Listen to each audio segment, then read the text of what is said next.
Mais au niveau du Bénin, on a trois choses qui caractérisent l'année 2020. La première, c'est que dès le mois de mars, nous avons délibérément fait le choix de protéger à la fois nos populations et l'économie. Ça veut dire que nous avons été très proches de toutes les entreprises et pris des mesures qui ont permis de garder les emplois et de garder les entreprises tournées. La deuxième chose, je pourrais revenir sur ces points, mais la deuxième chose importante, c'est que l'ensemble des mesures de soutien à l'économie qu'on a prises avaient toujours pour finalité non seulement de compenser les conséquences de la crise et de préparer le rebond économique, mais surtout avait pour objectif de réduire le poids de l'économie informelle, qui est une caractéristique de nos pays.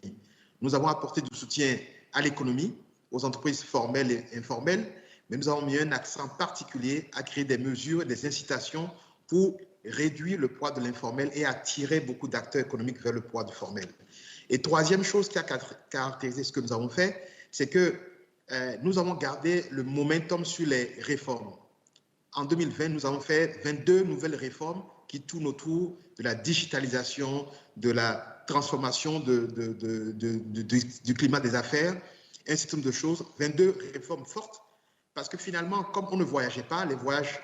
ont baissé, nous avons mis ce temps à profit pour accélérer tout un pan de réformes et nous l'avons fait en gardant également la concentration sur la consolidation budgétaire. Conséquence, 2020, nous terminons l'année avec un déficit moins de 5%, un taux de croissance de plus de 3%,